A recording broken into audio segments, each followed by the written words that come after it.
ఇంక రేపు కాకినాడలో ఉంది, రేపు వెళ్తున్నాను, అప్పుడు అక్కడ మాట్లాడతాను. అది కాదు నేను పోటీ నా పార్టీ మీటింగ్ ఇక్కడ ఆడితే రేపు కాకినాడలో మీటింగ్ ఉంది. ఆ మీటింగ్లో ఆ పోర్టు గురించి, ఈ రేషన్ బియ్యాల గురించి, ఎస్సీజెడ్ల గురించి, రామకృష్ణ గారు రాసిన ల్యాక్ గురించి అన్నీ అక్కడ మాట్లాడుకుంటాం అన్నీ.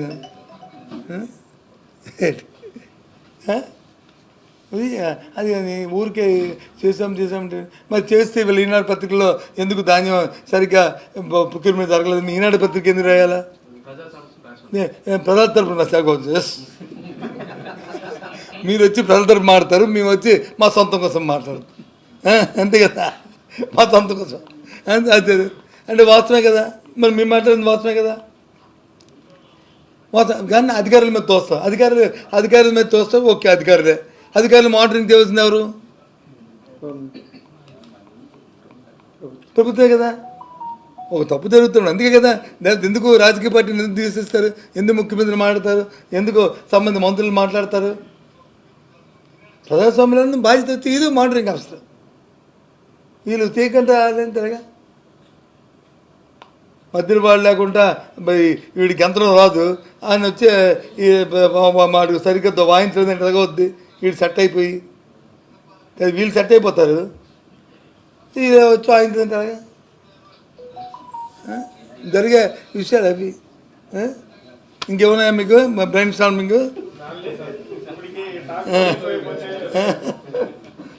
ఎలాగా మీరు పత్రికలు రాస్తారని కాదు, మీరు రాసినా రాకపోయినా ఆ సబ్జెక్ట్, కానీ మీకు నాలెడ్జ్ ఉండాలని, మీకు నాలెడ్జ్ ఉండాలని డిస్కషన్ కోసం నాకు తెలిసింది. అలాగే నేనేమో మేధావిని, నేను పెద్ద ఇదిగా పండితులని కాదు, అనుభవంతో చెప్తున్న మాటలు ఇవి, నమ్మి చెప్తున్న మాటలు. నేపథ్యం ఏంటంటే, మొన్న 4వ తేదీ నాడు మా పార్టీ అధ్యక్షుల దగ్గర ఒక సమావేశం జరిగింది.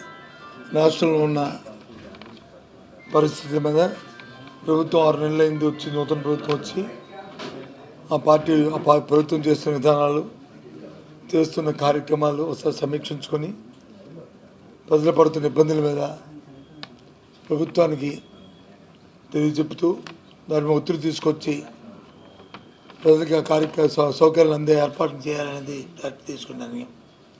అందులో ముఖ్యంగా ఈ మధ్యకాలంలో తుఫాన్లు వచ్చాయి, అకాల వర్షాలు వచ్చాయి. పంట చేతికి వచ్చిన సమయంలో, కోతలు జరుగుతున్న సమయంలో కోస్తా జిల్లాల్లో ముఖ్యంగా వర్షానికి ఆ పంట అంతా కూడా తడిచిపోవడం, దాంతోపాటు ప్రొక్యూర్మెంట్ ఏదైతే ధాన్య సేకరణ చేస్తారో ప్రభుత్వ విధానం సరిలేకపోవడం వల్ల వాళ్ళు ఇబ్బందులు పడుతున్న నేపథ్యం పత్రికల్లో కూడా వచ్చాయి. అది మేము చెప్తున్న మాట కాదు, అన్ని పత్రికలు, అన్ని మీడియా కానీ, ప్రజలు కానీ, రైతులు అందరం కూడా ఒకేసారి లేక వచ్చడంతో గొంతెత్తి ఆ వైఫల్యాన్ని చాటే.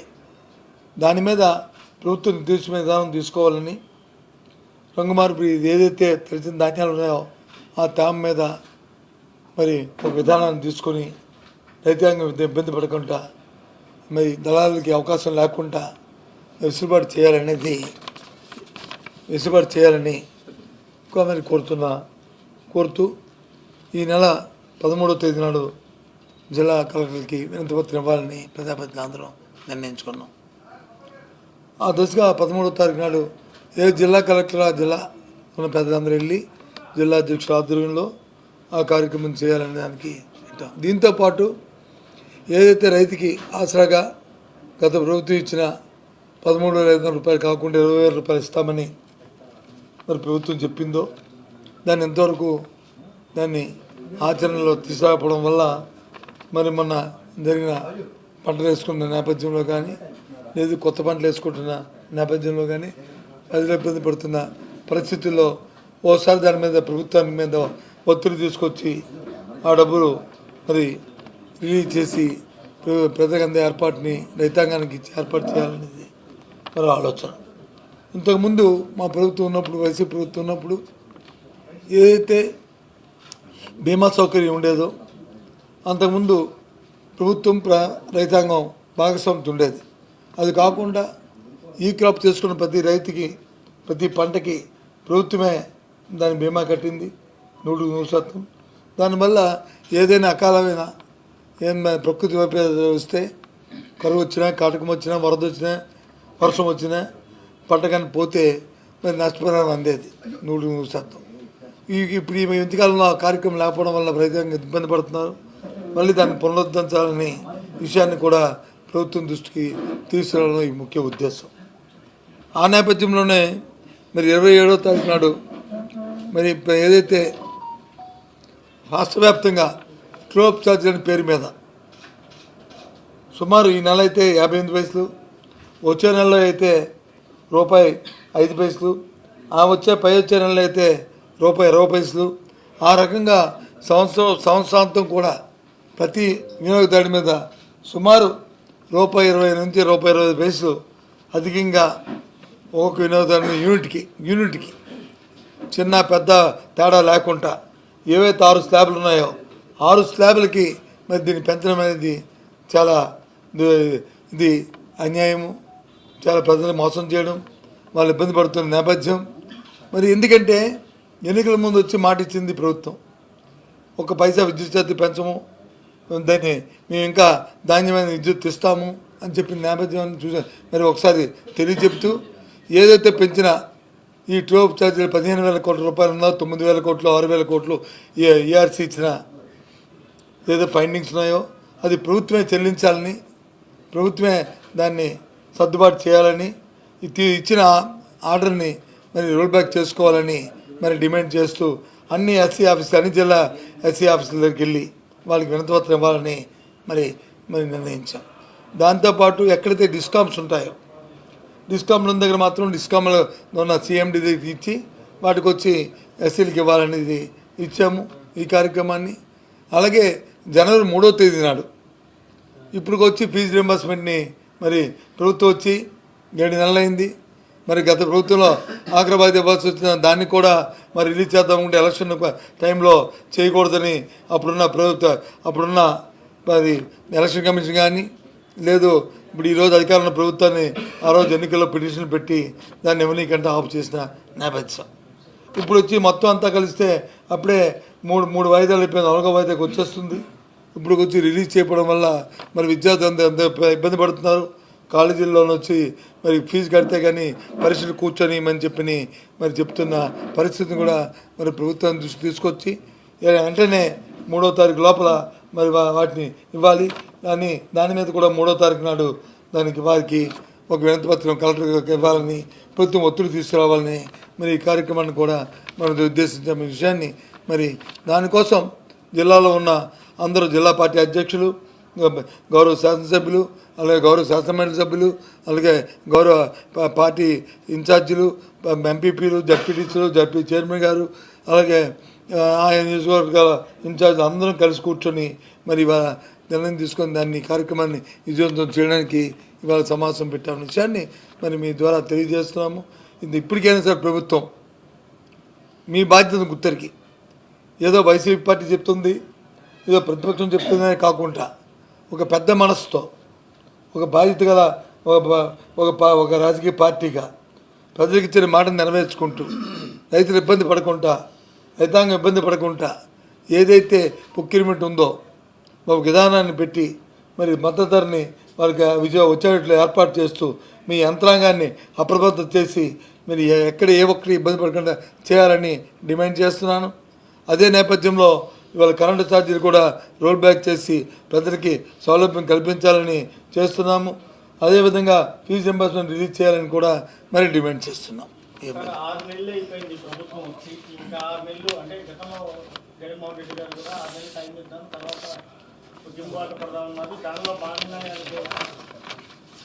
దాంట్లో భాగం మా బాధ్యత, దాంట్లో భాగంగా కాదు. 6 నెలలు సమయం ఇచ్చాం. ప్రభుత్వం కొత్తగా వచ్చిన ప్రభుత్వం ఎన్నికల్లో ఎన్నో మాటలు ఇచ్చింది, ఎన్నో వాగ్దానాలు చేసింది. సూపర్ 6 అన్నారు, అది నెరవేర్చుదని వెయిట్ చేశాము. ఆ సూపర్ 6లో ఒక ₹1000 పెన్షన్ తప్ప, ఒక సిలిండర్కి ఇచ్చిన 200 కోట్ల రూపాయలు తప్ప, అది కూడా 3 సిలిండర్కి ఇవ్వలేదు తప్ప ఏమీ చేయలేదు. వాటితో పాటు ఏదైతే డే టు డే యాక్టివిటీ జరగాలో, రైతాంగానికి ప్రొక్యూర్మెంట్ జరగాలో సరిగ్గా రావట్లేదు. రైతాంగం ఇబ్బంది పడుతుంది, దీనివల్ల నష్టం వస్తుంది. రైతులకి మన వినియోగదారుడికి ఇచ్చిన కరెంటు మీద ఇచ్చిన ఛార్జీలని మరి తగ్గించడం సరికదా, తగ్గిస్తామని కనీసం ఉన్న ఛార్జీనే కాకుండా ఇంకా రూపాయి పైసలు అదనంగా మరి వేయడం అనేది చాలా దురదృష్టం. దాని మీద మాట్లాడుతున్నాం.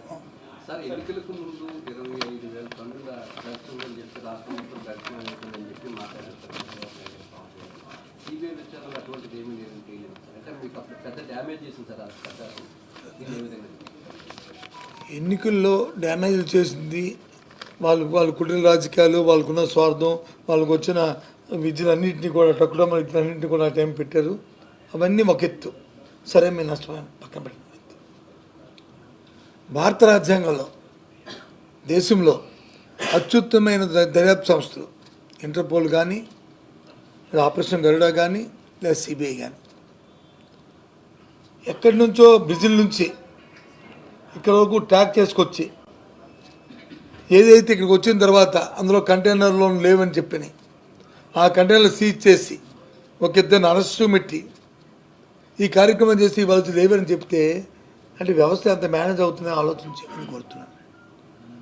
దీన్ని మనం ఒక్క విషయాన్ని రేపు ఉదయం మళ్ళీ కేంద్రానికి లేఖ రాస్తున్నాను రేపు అది కూడా రిలీజ్ చేస్తాను. చాలా సంతోషం. మా విశాఖపట్నానికి వచ్చిన మచ్చ ఇక్కడ డ్రగ్స్ని ఇక్కడ నుంచి ఈ పోర్ట్ నుంచి వెళ్ళట్లేదని విషయం తిరిగి చెప్పిన నుంచి చాలా సంతోషిస్తున్నాను. కానీ ఏదైతే అత్యుత్తమైన టాప్ మోస్ట్ దర్యాప్తు సంస్థలు ఉన్నాయో ఈ సంస్థలు ఇలాంటి ఫాల్స్ అలిగేషన్ని ఇన్ఫర్మేషన్ని తో మరి ఏ ఉద్దేశం లేకపోతే వచ్చి ఈ కార్యక్రమం చేసినందుకు ఫెయిల్ అయినందుకు ఆ అధికారుల మీద ఏది మీద చర్యలు తీసుకుంటారు. ఎంత నేషనల్ వేస్ట్, ఎంత టైం వేస్టు, అంత వేగ్గా, అంత సబ్స్టాండర్డ్గా ఆ సంస్థలు పనిచేస్తున్నాయంటే మాకే ఆశ్చర్యంగా ఉంది. మన దేశం పరువు ఏం కాను, ఇంటర్పోల్ పరువు ఏం కాను, సిబిఐ పరువు ఏం కాను, గరుడ ఆపరేషన్ తాలూకు పరువు ఏం కాను. కాబట్టి దీనికి సంబంధించి ఎవరైతే దీన్ని ఈ విధమైన ఇచ్చారు వాళ్ళ మీద చర్య తీసుకోవాలని రేపు కేంద్ర మంత్రి గారికి, మన అమిత్ షా గారికి, హోంమంత్రి గారికి రేపు ఇంకో లేఖ కూడా రేపు రాస్తున్నాను. అది కూడా మీకు రిలీజ్ చేస్తాను.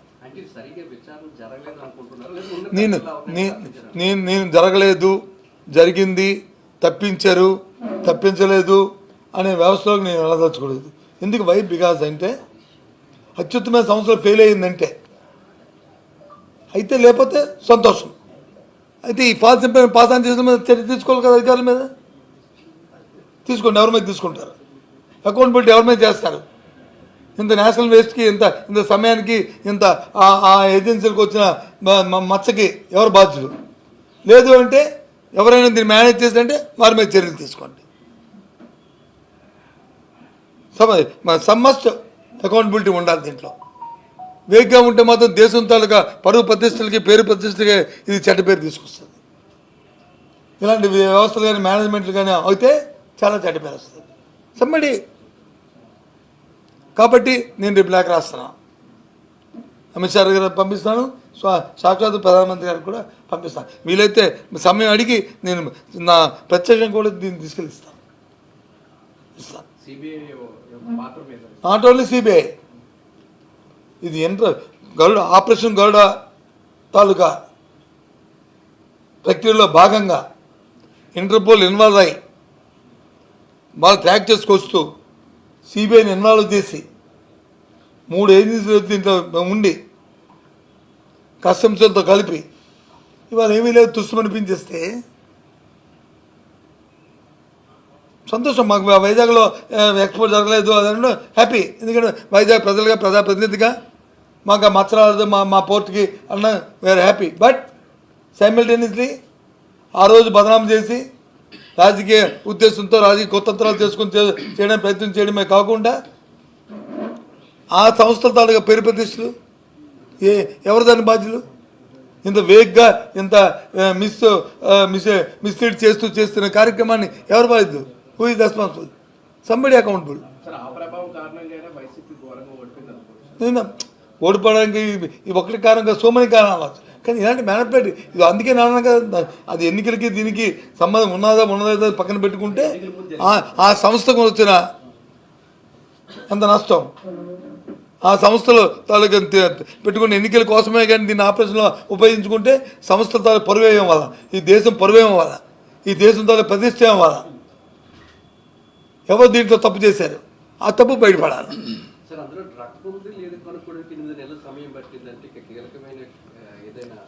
బాబు నేను ఇందాక చెప్తాను, నేను ఇన్వెస్టిగేషన్ ఆఫీసర్ని కాదు, నేను రాజకీయాల కంటే నాకు ముఖ్యం వ్యవస్థ ముఖ్యం, నాకు రాజకీయాల కంటే వ్యవస్థ ముఖ్యం. వ్యవస్థలో ఎక్కడ ఎలాంటి మిస్లీడ్ అయ్యి ఎలాంటి కోణాలు జరగకూడదు, వ్యవస్థ బాగుపడాలి. ఎవరున్నా సరే వాళ్ళు క్షమించడానికి కాదు, సంబడి దీంట్లో బాధ్యుల్ని చేయాలి.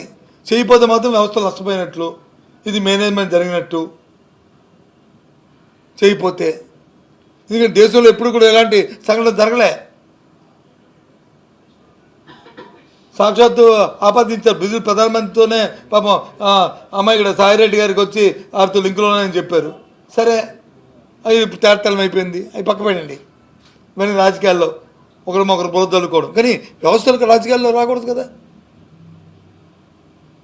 వ్యవస్థలకి ఒక బాధ్యత ఉండాలి కదా. ఇంటర్పోల్కి కానీ లేకపోతే ఆపరేషన్ కానీ లేకపోతే సిబిఐకి కానీ ఏం చేస్తున్నాయి ఇవి. కాబట్టి నేను ప్రధానమంత్రి గారికి హోంమంత్రి గారికి ప్రత్యక్షంగా నేను అపాయింట్మెంట్ అడుగుతాను. ఒక నాకు దొరకకపోతే నేను ఆ లేఖల్ని వాళ్ళ ఆఫీస్లో ఇచ్చి దీని మీద జరపని అడుగుతాను. దాని మీద ఎవరు అకౌంట్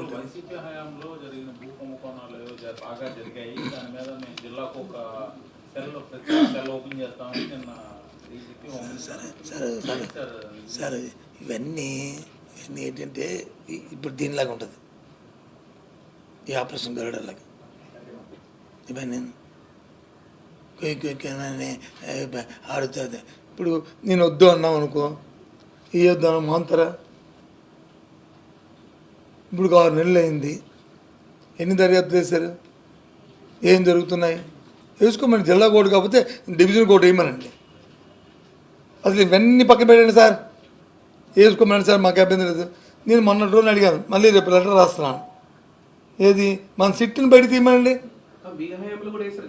అదే అప్పుడు మేము చేయలేపాము, ఇప్పుడు చేయొచ్చు కదా. ఎందుకు చేయలేపాము? వేరియస్ కారణాలు. ఓకే ఫైన్, ఇవాళ చేయొచ్చు కదా. నేనే అడుగుతున్నాను కదా, డిమాండ్ చేస్తాను కదా. ఎందుకు చేయకూడదు? సిట్ ఎవరు వేశారు? టీడీపీ గవర్నమెంట్ వేసింది, దాన్ని వైసీపీ గవర్నమెంట్ ఎక్స్టెండ్ చేసింది. మళ్ళీ ముందు వచ్చి 2009 నుంచి అన్నారు, 2009 నుంచి కాదు 2014 నుంచి అన్నారు, దాన్ని 2004కి ఎక్స్టెండ్ చేశారు. ఫైన్, ఎందుకంటే 2004లో మేము అందరం మంత్రులని. ఫైన్. ఆ తర్వాత మా ప్రభుత్వం వచ్చింది, ఇంకో సంవత్సరం ఎక్స్టెండ్ చేసింది. ఫైన్. అందులో ఈ లోపల మేము ఖాళీ అయిపోయాము, మేము ఓడిపోయాము. ఇప్పుడు ఓపెన్ చేయొచ్చు కదా. ఎవరు దొంగలో, ఎవరు దొరలో, ఎవరు దోపిడీదారులో, ఎవరు భూబకాసుల్లో ఎవరు దోచుకున్నారో వస్తాయి. ఎందుకు చేయట్లేదు? ఈ రెవెన్యూ సంస్థలు పెట్టుకునే ముందు ఇది ఓపెన్ చేస్తే ఇంకా మంచి పేరు వస్తుంది కదా ప్రభుత్వానికి. తెలిస్తే కదా నాయకులంతా బయటపడతారు కదా. ఎందుకు చేయట్లేదు? కారణం ఏంటి? అది కూడా అడుగుతాను రేపు. మీరే చెప్పాలి దాన్ని. నేను అనుకునే కంటే ఎందుకు చేయట్లేదని, మా హయాంలో ఎందుకు చేయలేదు మీరు చెప్పండి. మీ ఉద్దేశం చెప్పండి. అలాగే ఆ హయాంలో కూడా అందుకే ఇప్పుడైనా చేయదు కదా. వ్యవస్థల్ని ప్రజాప్రతినిధులు మేనేజ్ చేయడం అనేది తప్పు. నేను ఇందాక చెప్పాను, వ్యవస్థలు పటిష్టంగా ఉంటే ఆటోమేటిక్గా అన్నీ బాగా పటిష్టంగా ఉంటాయి. వ్యవస్థ మీద నమ్మకం ఉంటే తెలుగుదేశం పార్టీకి కానీ ఈ చెప్తున్న సోకాల్ లీడర్లు ఎవరికైనా సరే, ఇంక్లూడింగ్ చంద్రబాబు నాయుడుతో కలిపి ఆ సిట్ని ఓపెన్ చేయమనండి, యాస్ తీసుకొని పంపించమనండి. ఏం జరుగుతుంది. ఎవరు ముద్దాయిలే తాగుతారు, ఎవరు దోపిడీదారులు తాగుతారు, ఎవరు భూబకాసే తాగుతారు. మళ్ళీ కావాలంటే ఇంకో కొత్త వేసుకోండి, ఎవరు వస్తాడు? ముందు పాత ఓపెన్ చేయి, కొత్త వేసుకో. ఎందుకు చేయట్లేదు? అది నా డిమాండ్. మరి మేమున్నాం కదా, 2004 నుంచి ఈ ప్రాంతంలో ఉన్నాయి కదా. నేను 15 సంవత్సరాల మంత్రిని కదా. హైయెస్ట్ కాలం 2004 నుంచి 2029 అంటే 15 సంవత్సరాలు నేనే మంత్రి అన్నాను. ఏం తప్పే ఉంది? ఏంటి ఎందుకేయట్లేదు? ఇంకా చెప్పండి. వేసారు దాంట్లో ఎమ్మెల్సీలు లేదు. ఎమ్మెల్సీలు కూడా ఈమెయిల్ లెటర్ రాశాను. స్పీకర్తో మాట్లాడాను, మా చైర్మన్తో మాట్లాడాను, సెక్రటరీతో మాట్లాడాను, అగ్రికల్చర్ మినిస్టర్తో మాట్లాడాను. సభా సాక్షిగా ఆ రోజు ఈ ఎమ్మెల్సీ గారు కూడా ఉన్నారు. హౌస్ కమిటీలో 2 కమిటీలు ఉంటాయన్నారు, 2 హౌస్లు ఉంటాయన్నారు. కానీ ఎమ్మెల్సీలు లేరు కాబట్టి ఎమ్మెల్సీలు కూడా ఇంక్లూడ్ చేయండి దయచేసి అని చెప్పి లెటర్ రాశాను. మరి అందుకే మమ్మల్ని చేయడం అనేది చాలా దురదృష్టం. మరి ఎందుకు మరి కారణం ఏంటో మరి దాంట్లో లోపాకారి ఏంటో మాకు తెలియట్లేదు. హౌస్లో ప్రామిస్ చేసి సభా సాంప్రదాయం హౌస్ కమిటీ ఉంటే 2 హౌస్లు ఉండాలి, ఒక హౌస్ ఉండడానికి కాదు. కానీ మరి మరి ఎగువ సభ ఎందుకు పెట్టలేదు, ఎమ్మెల్సీలు ఎందుకు పెట్టలేదు, శాసనమండలి ఎందుకు పెట్టలేదు నాకు అర్థం అవ్వట్లేదు. దాంట్లో లోపాకారి ఏంటో మరి ఉన్న లాలుచి ఏంటో నాకు ఐ డోంట్ నో. నేనైతే లాలుచి ఉంది అనుకోను, కానీ అశ్రద్ధ లేదు ఏమైనా ఒత్తిడి అలాంటి ఉంటే దయచేసి మంచి సంప్రదాయం కాదు, వేయాలని నా డిమాండ్. మేబీ మేబీ మేబీ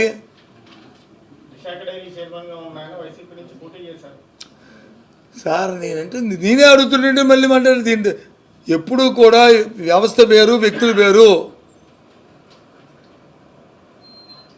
నేను వ్యక్తిని, అలాగే సైమిల్టేనియస్గా నేను ఒక పార్టీకి చెందిన వ్యవస్థలో ప్రధాన భూమికి పోషిస్తున్నవాడిని. నా ఇంట్రెస్ట్ పీపుల్,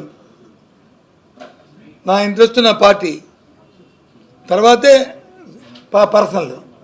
ఆ లైన్ ఉండాలి తప్ప నా పర్సనల్ ముందు, తర్వాత వచ్చి పార్టీ, తర్వాత వచ్చి ఇదంటే లాభం లేదు. అది నేను అంటుంది. ఇంకేమున్నాయా? కానీ ఒకటి మాత్రం thanks to Chandrababu Naidu, thanks to Chandrababu government. ఎందుకు? వై మేము వచ్చి ఎప్పటికప్పుడే పెడుతున్నాం. ఏవి పేరెంటు స్టూడెంటు కమిటీలు అవన్నీ సంవత్సరానికి 3 సార్లు పెడుతున్నాం. ప్రతి సంవత్సరం ఆరంభంలో పెడుతున్నాం. ఇప్పటికైనా పెట్టారు, సంతోషం. కానీ అందులో ప్రధానమైన భూమిక ఏంటంటే నాడు నేడులో మేము వేసిన బెంచీలు, తయారు చేసిన స్కూల్స్లో మేము పెడుతున్న మెను, మధ్యాహ్న భోజనం, దానా అవి తిని ఆ బెంచీల మీద కూర్చొని వాళ్ళని అందంగా పిల్లల్ని చూసి అవి చూపెట్టేందుకు, ప్రజలకు మళ్ళీ ఒకసారి చూపెట్టేందుకు సంతోషం. ఎందుకంటే తప్పలేదు, ఇంకా ఇన్విటబుల్ అయిపోయింది. ఆ బెంచుల మీద కూర్చోక తప్పలేదు, ఆ స్కూల్లో మన అందమైన స్కూల్లో ఆ మీటింగ్ పెట్టుకోక తప్పలేదు, ఆ భోజనం తినక తప్పలేదు. ప్రభుత్వం నేను కాదనలేదు, ఏమీ చేయలేదు. నేనంటే ఏమీ చేయలేదు ప్రభుత్వం. అప్పుడు ప్రభుత్వం స్కూల్స్ని వచ్చి బస్సు పెట్టించి అన్నారు కదా, దానికి మాట్లాడుతున్నాను తప్ప ఇదంతా ప్రభుత్వం. ఇది చంద్రబాబు జోబులతో, సత్యబాబు జోబులతో, జగన్మోహన్ జోబులతో కాదు, లేకపోతే లోకేష్ జోబులతో కాదు. ఇది ప్రభుత్వంతో ఎవరిదైనా. కానీ నేను మాట ఇవ్వాల్సింది, కనీసం ఆ ఆన్ గోయింగ్ ప్రోగ్రాంలో ఎక్కడైతే ఆ నాడు నేను ఉన్నాయో అది కంప్లీట్ చేస్తానని చెప్పవలసిన. ఆ స్కూల్కి వెళ్ళి ఎక్కడైనా ఆ స్కూల్లోనూ అరకొరగా మిగిలిపోయే పనులు ఉంటే అవి చేస్తామని చెప్తే పాప ఆ ఊళ్ళో సంతోషించేవారు, ఆ పేరెంట్స్ సంతోషించేవారు, ఆ విద్యార్థులు సంతోషించేవారు. అది చేయలే. అదొకటి చేసుంటే బాగుంది. సరే, అలాగా ఇది మా తల్లికి నీకు 15 అది అలాగా రామకాశ కృష్ణానికి కొద్ది అది సంవత్సరానికి ఉంటుందో చెప్పలేము. సరే, ఇవాళ మా డిమాండ్ మొన్న శాసనమండలి అడిగాను, దానికి సరైన సమాధానం చెప్పలేదు. ఈ సంవత్సరం ఆఖరికి చెప్తారో లేదో మరి, అది కూడా ఇస్తారో ఎవరో తెలియదు. ఒక సంవత్సరం లాస్ అయినట్టు అనుకుంటున్నాను. ఇట్స్ నాట్ కన్ఫర్మ్ అనుకుంటున్నాను. ఏంటి ఒకవేళ ఇస్తే సంతోషం, ఇప్పటికైనా సరే లేట్ అయింది ఇవ్వాలి. కానీ ఆ నాడు రెండు పనులు మాత్రం చెప్పి ఆ స్కూల్ కంప్లీట్ చేయండి.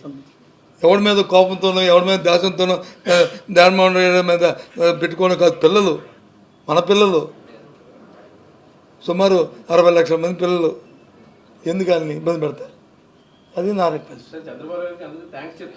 ఇదే దాని మీద చూపెట్టారు.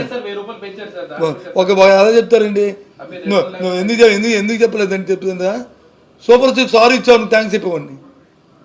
6 చెప్పి కొసరుగా ఒకటి ఇచ్చి అంటే ఎలాగా ఆ 15,000 ఇచ్చామనుకో, నీకు 15 ఆడపిల్ల 15 50 సంవత్సరాలు తల్లికి అది ఇచ్చా. అప్పుడు ఎప్పుడు డసెంట్ ఇప్పుడు మద్యపానానికి దీనికి తేడా ఉంది బస్సు. మద్యపానానికి దీనికి తేడా ఉంది. నువ్వు ఏదేదో అంటే మళ్ళీ బయట అంటారు మా దొంగ వచ్చానికి 2-3 ఓ సామెత అదేంటే అమ్మమ్మ మళ్ళీ ఈ సమాధానం గురించి మాట్లాడి కులాల గురించి మాట్లాడి అంటారు అనేవాడు కదంతా. ఏది పిల్లకి గడ్డానికి అని అది ముడిటి నువ్వు అది ఏ సబ్జెక్ట్ ఆ సబ్జెక్టు దశల వారీగా ఓకే, దశల వారీ ఫైన్. ఎప్పుడు ఒక స్టాండ్తో మేము చెప్పాం ఫస్ట్ ఇది చేస్తాం, దశల వారి ఎప్పుడో వచ్చే ఎన్నికల్లో చూసుకుందాం అని చెప్పిస్తాం టైంలో చెప్పారుగా వచ్చే ఎన్నికలని చెప్పి మేము చెప్పినట్టు చెప్పి తప్పే ఉంది. మేము చెప్పి అందుకే అన్నాను, మేము దాన్ని చేదో చెప్పాం కదా ఈ 5 సంవత్సరాలకి లేదని. క్వాంటిటీ తాగే క్వాంటిటీని తగ్గిస్తాము, ధరలు పెంచి వాళ్ళు తాగితే షాక్ కొట్టినట్టు కానీ అనిపిస్తామా అని చెప్పాము. అది చేసాము, మేము మార్చుకున్నాం కదా. మీరు అలా చెప్పండి ఏంటి. నేనేమనుకుంటే దానికి ఒక సపరేట్ ప్రెస్ కాన్ఫరెన్స్ పెట్టుకోవాలి. నాకు పాసింగ్ మార్కులు అయిపోద్ది, వేగ్గా అయిపోద్ది. అందుకని బాగోదు, వేగ్గా అయిపోద్ది. ఎందుకంటే నిన్న ఆయన అది చెప్పుంటే బ్రహ్మాండం ఉండేది. దాంతోపాటు ఇంగ్లీష్ మీడియము, మరి ఇంగ్లీష్ మీడియం ఇప్పుడున్న మనందరం మన పిల్లలకి ఇంగ్లీష్ మీడియం కావాలా వద్దా చెప్పండి. బలవంతం పెట్టాము మేము. సుమారు 68% మంది ఇంగ్లీష్ మీడియంలో రాసుకున్న పిల్లలకు వచ్చి ఏమనంటే తెలుగులో చదవాలని ఒక మహానబాడు వచ్చి తెలుగులో ఉండాలి, మీరు తెలుగులో అన్నాడు. ఇక్కడ నుంచి ఏ చెన్నైకో ఏ ఢిల్లీకో ఎక్కడికి వెళ్తే ఏం చేస్తాం? నేను తెలుగుని ఉండాలా, కానీ నేషనల్ లాంగ్వేజ్ కూడా ఉండాలి కదండి. హిందీ ఇంగ్లీషును వద్దని దాన్ని పెట్టి ఆ నేషనల్ ట్రోఫీలు పెడితే ఆ సెక్షన్ తీసేసి సిబిఎస్ సిలబస్ పెడితే సిబిఎస్ అని ఆపేసి ఎందుకు ఇది? నువ్వు ప్రాబ్లం కోపం ఉంటే ఇంకేదో ఉంటే చెయ్యు.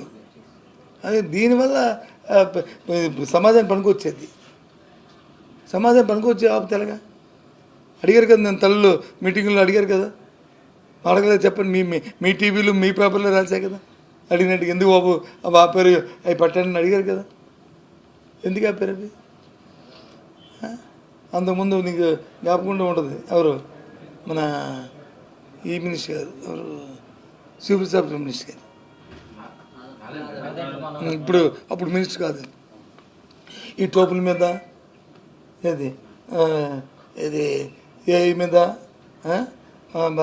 అలాగే హైయర్ ఎడ్యుకేషను ఇది పెట్టాం కదా, పద్మశ్రీ అవార్డు అది తీసుకొచ్చి విదేశాల్లో ఫారెన్ ఎడ్యుకేషన్ సిస్టంలో ఏం పెట్టాం.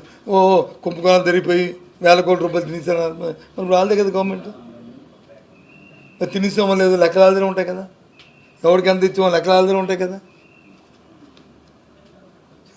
బైజూస్ లెక్కలాదనే ఉంటాయి కదా, తినేసామో లేదా చూసుకోవచ్చు కదా. ఫ్రీ అని చెప్పినది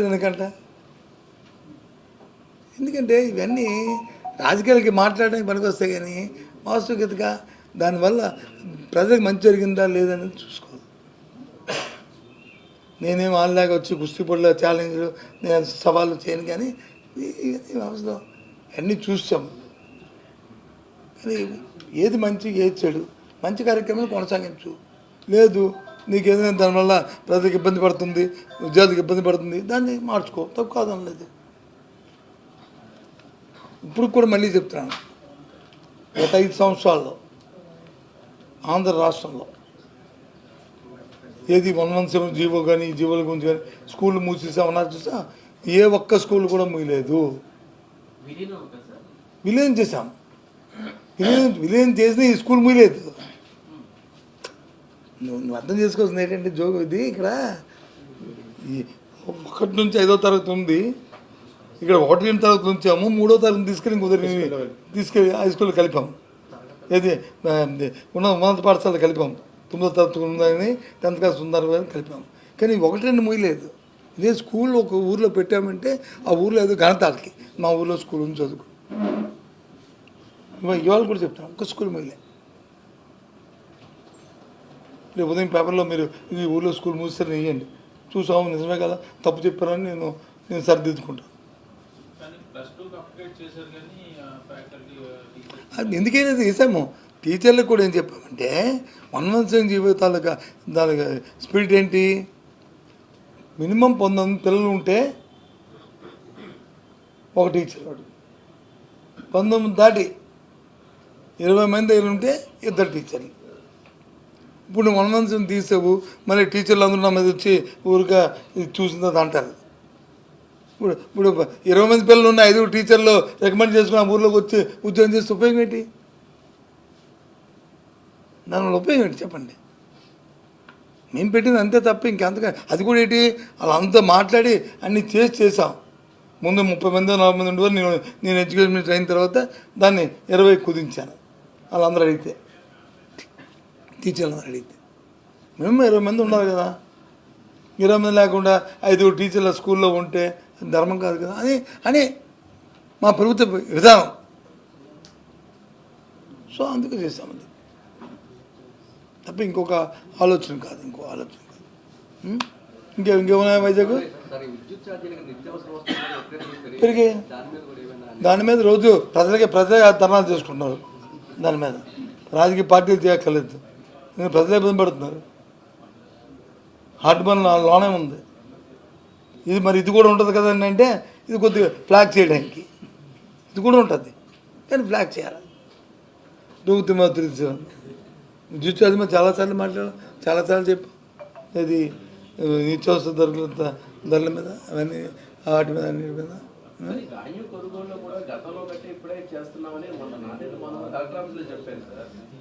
సార్ మీకు ధాన్యం కొనుగోలు 2 రకాలు ఉంటాయి సార్. తెలుగుగా మాట్లాడడానికి పరచూరి బ్యాస్ సినిమా డైలాగ్స్ రైట్లు ఉంటాడు. ఏంటి ఇదైనా మాట్లాడచ్చు అదైనా మాట్లాడచ్చు, ఆ టైప్లో ఉంటే కాదు. వాస్తవం కదా. ధాన్యం కొనుగోలు ధాన్యం ఎలా ఉంటుందంటే ఆయా ప్రాంతాల్లో ఉన్న ఏరియాల్లో ఉన్న కాలమానం ప్రకారము, అక్కడ వర్షపాతం ప్రకారము, వాతావరణం ప్రకారము ఒక సంవత్సరం వచ్చి ఎక్కువ పడుతుంది, ఒక సంవత్సరం తక్కువ పడుతుంది. తక్కువ పడిన దాంతో లెక్కెట్టుకొని ఎక్కువ పడినప్పుడు వచ్చి నువ్వు పడింది చేసి తక్కువ పడినప్పుడు దాంతో లెక్కెట్టుకుంటే ఎలాగవుతుంది చెప్పండి? అది ఇంకా రేపు కాకినాడలో ఉంది, రేపు వెళ్తున్నాను, అప్పుడు అక్కడ మాట్లాడతాను. అది కాదు నేను పోటీ నా పార్టీ మీటింగ్ ఇక్కడ ఆడితే రేపు కాకినాడలో మీటింగ్ ఉంది. ఆ మీటింగ్లో ఆ పోర్టు గురించి, ఈ రేషన్ బియ్యాల గురించి, ఎస్సీజెడ్ల గురించి, రామకృష్ణ గారు రాసిన ల్యాక్ గురించి అన్నీ అక్కడ మాట్లాడుకుంటాం. అన్నీ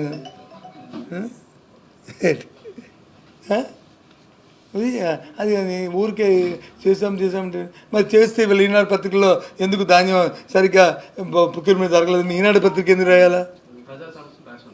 ప్రజల తరపున రాసుకోవచ్చు. మీరు వచ్చి ప్రజల తరపు మాట్లాడతారు, మేము వచ్చి మా సొంతం కోసం మాట్లాడతాం, అంతే కదా, మా సొంతం కోసం. అంతే అంటే వాస్తవమే కదా. మరి మేము మాట్లాడింది వాస్తవమే కదా. కానీ అధికారుల మీద తోస్తాం, అధికారుల మీద తోస్తాం. ఓకే, అధికారులు మానిటరింగ్ చేయవలసింది ఎవరు? ప్రభుత్వమే కదా. ఒక తప్పు జరుగుతుంది, అందుకే కదా. ఎందుకు రాజకీయ పార్టీని ఎందుకు తీసేస్తారు, ఎందుకు ముఖ్యమంత్రులు మాట్లాడతారు, ఎందుకు సంబంధిత మంత్రులు మాట్లాడతారు? ప్రజాస్వామ్యంలో బాధ్యత తీరు మానిటరింగ్ అవసరం. వీళ్ళు తీయకుండా అదేంతగా మధ్యలో వాళ్ళు లేకుండా వీడికి యంత్రం రాదు, ఆయన వచ్చే మాకు సరిగ్గా వాయించలేదంటే ఎలాగొద్ది, వీడు సెట్ అయిపోయి వీళ్ళు సెట్ అయిపోతారు, ఇది వచ్చి వాయించదంటే అలాగా జరిగే విషయాలు అవి. ఇంకేమున్నాయా మీకు బ్రెయిన్ స్టార్మింగ్? ఎలాగా మీరు పత్రికలు రాస్తారని కాదు, మీరు రాసినా రాయిపోయినా అది సబ్జెక్ట్ కానీ మీకు నాలెడ్జ్ ఉండాలని, మీకు నాలెడ్జ్ ఉండాలని డిస్కషన్ నాకు తెలిసింది. అలాగే నేనేమో మేధావిని, నేనేదో పెద్ద ఇదిగా పండితులని కాదు, అనుభవంతో చెప్తున్న మాటలు ఇవి. నమ్మి చెప్తున్న మాటలు. Okay, bye, see you, good luck.